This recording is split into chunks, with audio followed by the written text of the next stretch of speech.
Olá, sejam todos muito bem-vindos a essa plataforma tecnológica, onde aqui nós nos dispusemos a divulgar a doutrina espírita, a doutrina do Consolador. É essa casa que nos convidou, essa casa que faz um trabalho excelente, um trabalho extraordinário de consolação, de apoio, de estudo, nos convidou para trocarmos algumas das palavrinhas a respeito do nosso Consolador, né? do nosso codificador. E eu peço a vocês que prestem bem atenção, né? Aonde estiver, quando estiver assistindo esse vídeo aqui, porque nós trouxemos um pequeno documentário que eu organizei de uma pequena biografia do nosso codificador.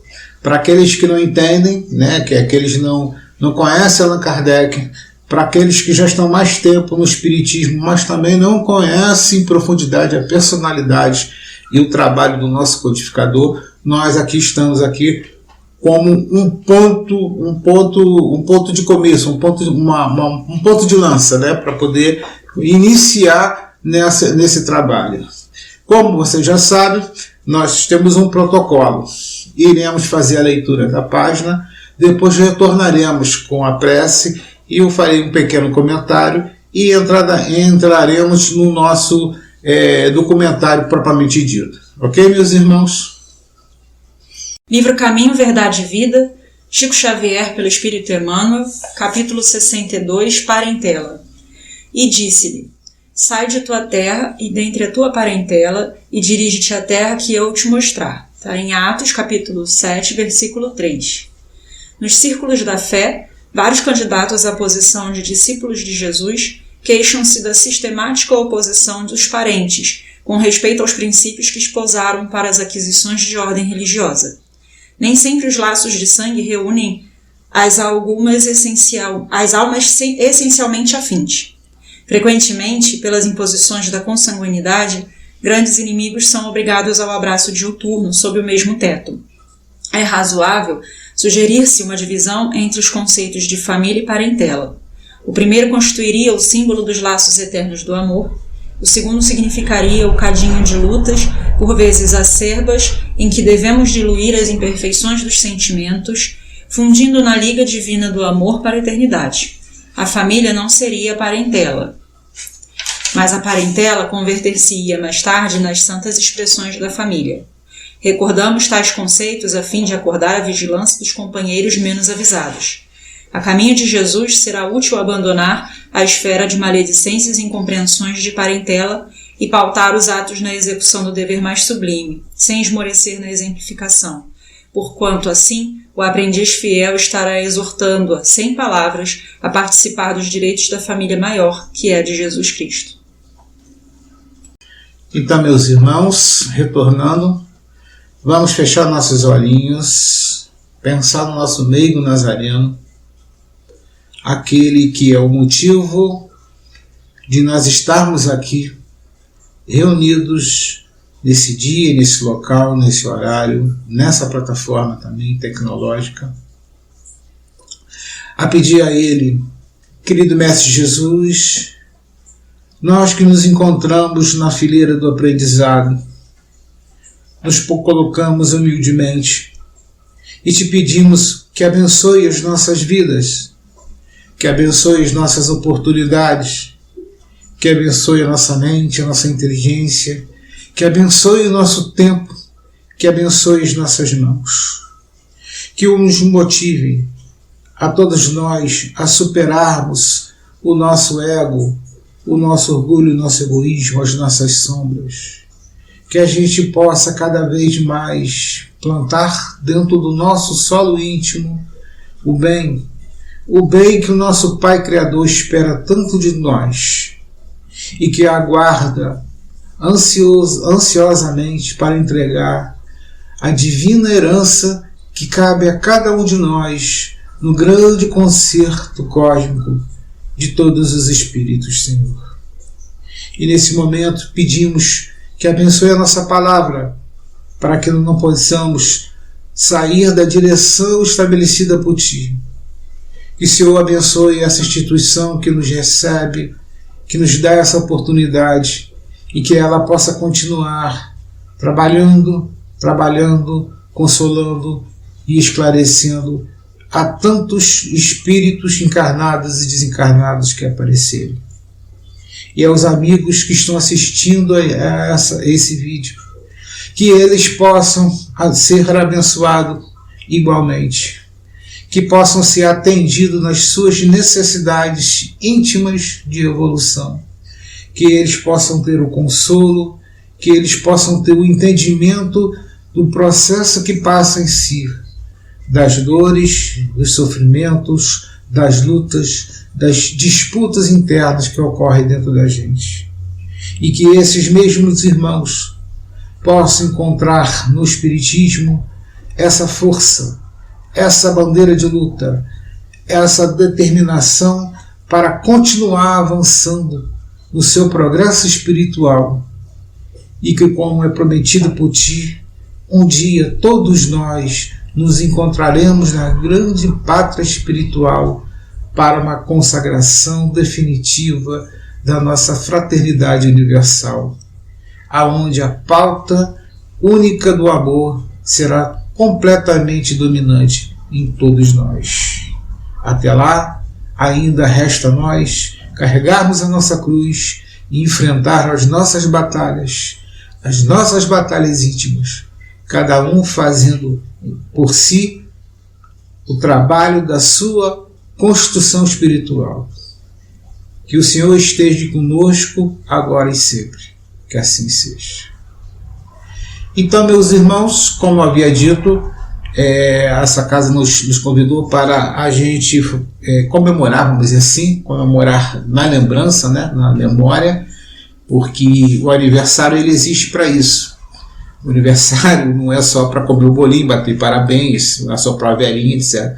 Os aniversários foram criados para que a gente sempre lembre, né, do nosso nascimento, lembre da importância daquilo ali, da significação daquilo ali. Quando é um aniversário nosso, pessoal, é sempre uma comemoração, uma celebração de mais um ciclo da nossa vida, significando que nós estivemos, né, chegamos a um determinado tempo no mundo, e aí nós estamos celebrando mais uma memória que a gente tem que sempre reviver para não entrar no esquecimento, porque se a gente entrar no esquecimento, a gente perde as ligações, a gente perde os princípios, a gente fica desorientado sobre o que nós somos, né? Ou da onde nós viemos, né? A nossa origem, a nossa própria construção histórica, né? Então, da mesma coisa nós fazíamos com determinadas personalidades. E no nosso caso, no caso nosso do Espiritismo, a nossa personalidade central é o digníssimo benfeitor, o pedagogo, o cientista, o filósofo Allan Kardec. Allan Kardec, que ele foi o responsável pela codificação do Espiritismo. Ele não é como o dicionário coloca, ou como alguns colocam, até como alguns cientistas sociais colocam, e historiadores, como o fundador do Espiritismo. Ele não é o fundador do Espiritismo, ele é o codificador, porque, como ele deixou bem claro, quem fundou o Espiritismo foi os espíritos. Os espíritos que trouxeram os conhecimentos, transmitiram os conhecimentos, em que Allan Kardec teve um árduo trabalho, não foi fácil o trabalho do nosso digníssimo codificador, né? Ele usando seus conhecimentos de pedagogia, ele que era um cientista, né? Vamos dizer assim, ele era um cientista da época, ele tinha conhecimentos também em matemática, de filosofia, de línguas, né? Ele escrevia várias línguas também, então ele colocou todo esse ferramental de conhecimento deles a serviço de descortinar o mistério espiritual. A partir de Allan Kardec, o mistério espiritual começa assim, como diz os próprios espíritos, o véu começa a se abrir, começa a se clarear as verdades ocultas do mundo espiritual. E aí ele faz uma série de estudos, uma série de investigações, aonde ele utiliza, né, filosoficamente e pedagogicamente, ele usa os métodos de Sócrates e de Pestalozzi para buscar essa verdade. Porque apesar dele ter sido uma pessoa muito séria no que ele fazia, ele era muito sério, ele não era dado a coisas pueris, a diversões fulas, né? Nada disso. Ele era um buscador, vamos dizer assim, né? Um buscador da verdade. Ele queria descobrir a verdade. Então, quando os fenômenos, os chamados fenômenos das mesas girantes, que depois ele vai batizar como fenômenos espíritas, apareceram, ele se colocou na posição de investigar a ocorrência daqueles fenômenos, né? Por que aqueles fenômenos aconteciam? E aí ele foi descobrir, nessa investigação, que ele foi um espírito preparado de há muito tempo para realizar essa obra, a obra da codificação espírita. E ele entendeu perfeitamente e ele abraçou perfeitamente. A essa época ele tinha o seu nome, né, o seu nome civil, o seu nome de registro, o professor Rivail, ele adotou o pseudônimo de Allan Kardec, que teria sido de uma experiência passada dele como sacerdote celta. Ele adotou o nome de Allan Kardec para que separasse o trabalho do codificador do grande pedagogo, do grande cientista, do grande filósofo, que alguns estão colocando ele também nessa categoria como grande filósofo, do Allan Kardec, né? Então Allan Kardec ele vai usar esse nome, e é esse o nome que fica um nome registrado, conhecido, batizado, vamos dizer assim, por todo o conhecimento do espírito, né, da psique espiritual, né, das questões que todo mundo, mesmo quem não seja espírito, sabe, já ouviu falar de Allan Kardec. Então Allan Kardec ele vai usar todo esse ferramental dele, construído durante várias encarnações e preparado no mundo espiritual para codificar a doutrina espírita. Ou seja, o que é codificar? Ele pegou os elementos todos, as informações todas que estavam soltas e ele organizou em livros, organizou as perguntas e respostas, né, que é o método que ele utilizou, é o método das perguntas. E muitas das perguntas parecem serem repetidas e ela é de propósito para isso, para ver. É um método para ver se o espírito não entrava em contradição, para ver se as informações não estivessem batendo, né? Então ele faz isso. E aí ele traz para a gente, nesse arcabouço de informações espirituais, a nova realidade. Aquilo que a benfeitora espiritual, os manejantes dos nossos dias, né, pela psicografia de Divaldo, fala que inicia-se, né, a era do espírito. Ainda estamos na introdução ainda, né, da era do espírito. Então, maravilhas do mundo espiritual nos apresenta como um enorme desafio, né, um brilhante futuro que aguarda toda a humanidade, quando nós aqui encarnados conseguimos adentrar através do mecanismo da mediunidade, do qual Allan Kardec estudou muito, a realidade do espírito, que é a realidade de todos nós, porque todos nós somos espíritos eternos, né? Somos imortais, fomos criados há muito tempo, e essa não é a primeira, nem a segunda, nem a terceira encarnação nossa. Nós viemos de vários ciclos de encarnações num processo de evolução contínua do espírito.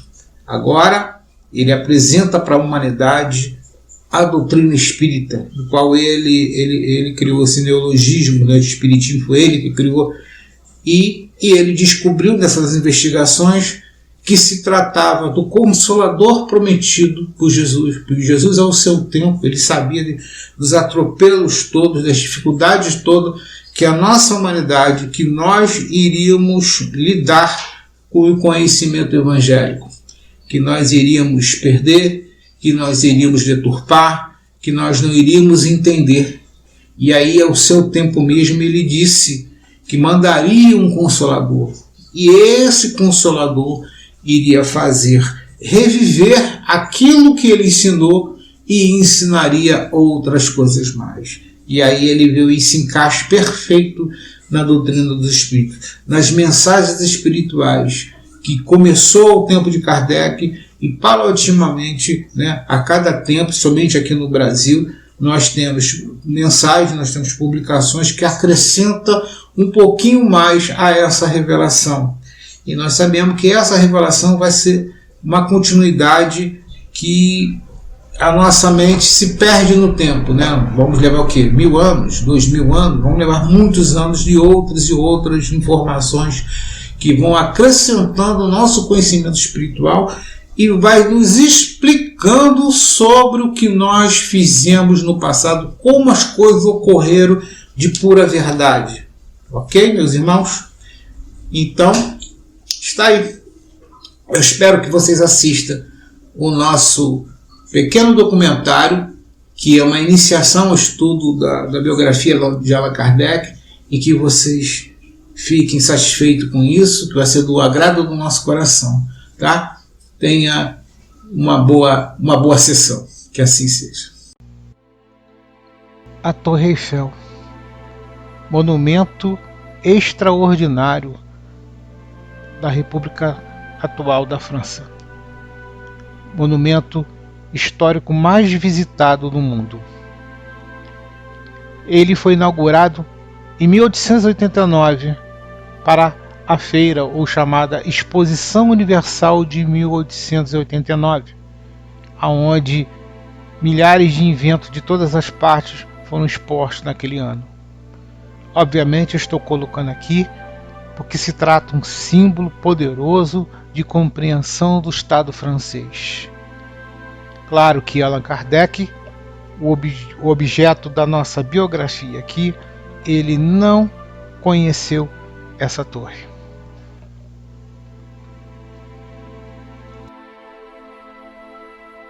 Século XIX.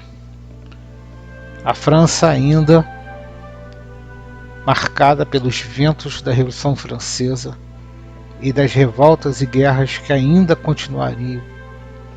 O século XIX também tem a marca da Segunda Revolução Industrial, enquanto um avanço tecnológico tão inédito, tão surpreendente, modificaria a paisagem humana para todo sempre.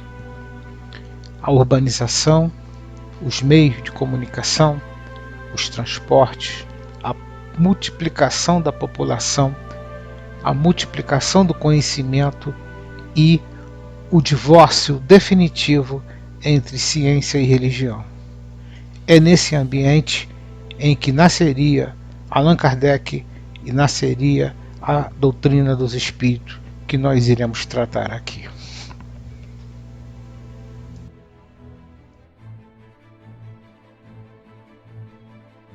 Mas quem foi Allan Kardec? Basicamente, Allan Kardec foi uma daquelas crianças dotadas de uma inteligência superior aos demais. No entanto, o mais interessante é que desde os seus 14 anos ele gostava de ensinar seus amigos a ajudá-los na escola. Exatamente por isso ele decidiu abrir cursos nos quais ensinava o que aprendia para os menos adiantados. Ou seja, desde os 14 anos, ele praticava boas ações. E para ressaltar desde sempre, ele se mostrou mais próximo das áreas de ciência e filosofia. Por isso, foi levado para o Instituto de Educação Pestalozzi, em Yverdon, na Suíça, onde estudou até formar-se pedagogo em 1824. Logo após concluir seus estudos em Yverdon, Allan Kardec regressou a Paris. Foi em Paris que se tornou mestre, não só de letras, mas também em ciências. E em seguida ele se tornou uma referência como um pedagogo, divulgador do método pestalozziano, além também de publicar numerosos livros didáticos. Allan Kardec também conhecia algumas línguas, como o italiano, o alemão, o inglês, o holandês, o latim, o grego, o francês, o gaulês e ainda línguas novitalinas. Diante de tamanha inteligência e conhecimento, então tornou-se membro de várias sociedades científicas. Em 1828, juntamente com sua esposa Emile, fundaram um grande estabelecimento de ensino, o qual dedicaram para ministrar aulas. Ministrou aulas de 1835 a 1840, cursos gratuitos de química, física, astronomia, filosofia, anatomia comparada. Porém, sua atuação não acabou por aí. Durante vários anos, Allan Kardec foi secretário da Sociedade de Frenologia de Paris. Em virtude disso, participou ativamente dos trabalhos da Society of Magnetism, os quais dedicou à investigação do sonambulismo, do transe, da clarividência e de vários outros fenômenos.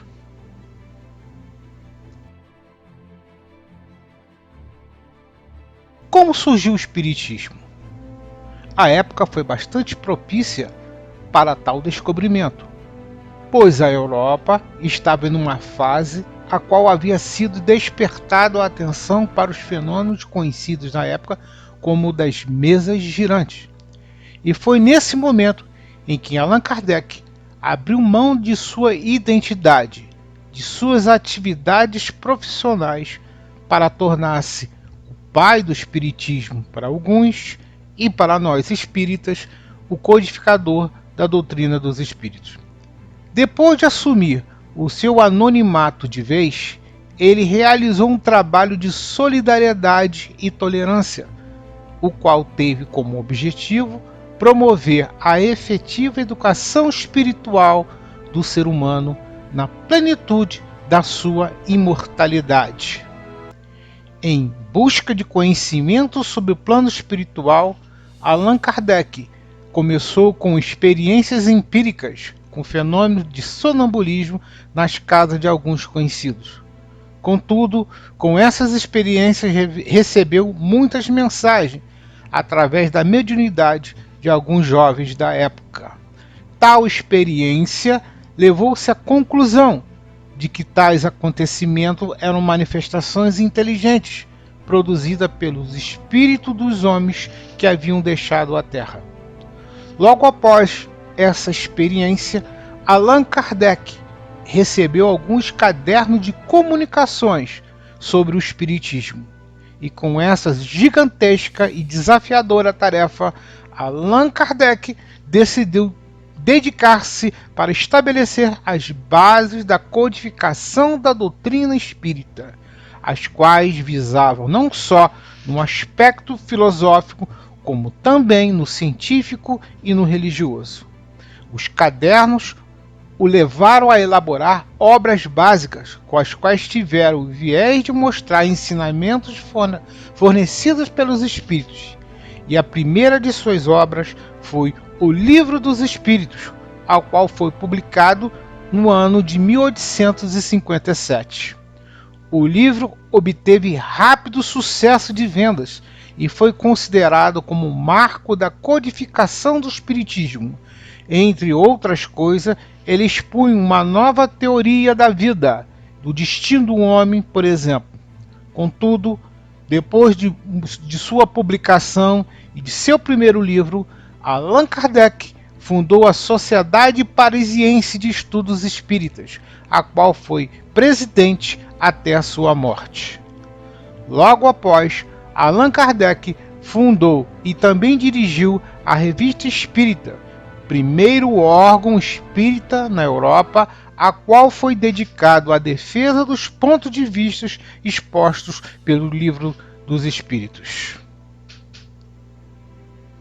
Depois de ter lançado o Livro dos Espíritos, que pelo próprio Kardec foi classificado como uma parte filosófica da doutrina dos espíritos, ele lançaria em 1858 a Revista Espírita para a divulgação das atividades espíritas então nascentes nas terras francesas. Logo depois, em 1861, lançaria o Livro dos Médiuns, que seria, segundo Allan Kardec, a parte experimental e científica da doutrina espírita e das comunicações com o mundo do além. Em 1864, viria o Evangelho segundo o Espiritismo, que, segundo Kardec, seria a proposta moral, a proposta religiosa da doutrina espírita, formando-se assim o famoso tríplice aspecto da doutrina espírita. Em 1865, ele lançaria o livro O Céu e o Inferno, um livro que traria a questão da justiça de Deus segundo o Espiritismo. Em 1868, ele viria com outro livro de participação de característica mais científica, chamado A Gênese e os Milagres e Predições. Mais tarde, ele deixaria um livro inacabado em que seus colaboradores iriam terminar e colocar o nome de Obras Póstumas. Coube a Allan Kardec a difícil e complexa missão de reconstruir o edifício desmoronado da crença, reconduzindo os corações ao Evangelho, mediante explicações claras das lições do Cristo.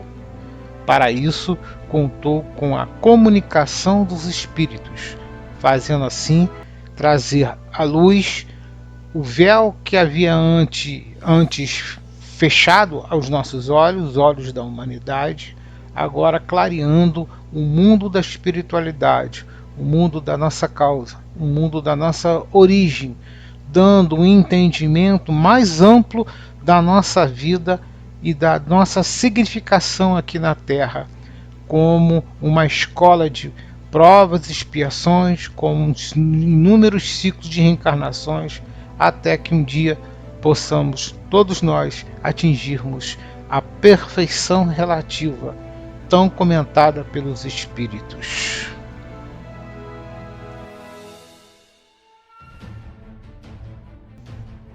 Do seu colossal trabalho, Allan Kardec deixaria para nós e para todas as gerações posteriores do porvir frases que representam todo o árduo trabalho de estudo, de pesquisa e investigação do mundo espiritual para a nossa realidade pós a morte, tais como nascer, morrer, renascer ainda e progredir sempre, tal é a lei.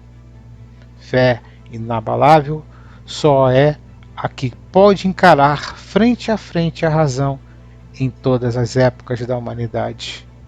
E fora da caridade não há salvação.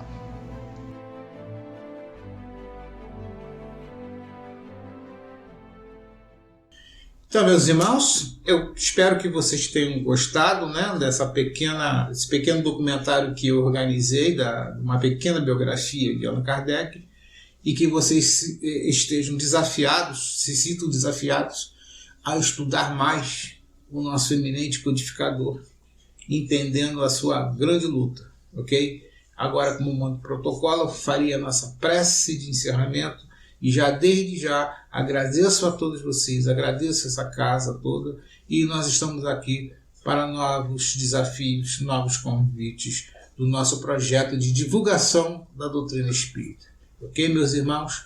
Então vamos lá, fechar nossos olhinhos, pensar no nosso meigo nazareno.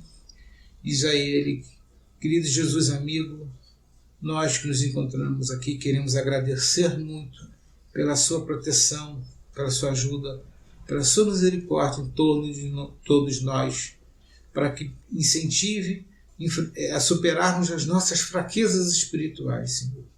Que a gente possa se sentir mais fortalecido e enfrentar as grandes dificuldades que a vida nos impõe, sem que a gente perca o nosso equilíbrio e o nosso norte do bem. Que essa casa e os amigos que nos assistem dos dois planos da vida possam sentir igualmente abraçados e consolados por Ti. Que assim seja, Senhor.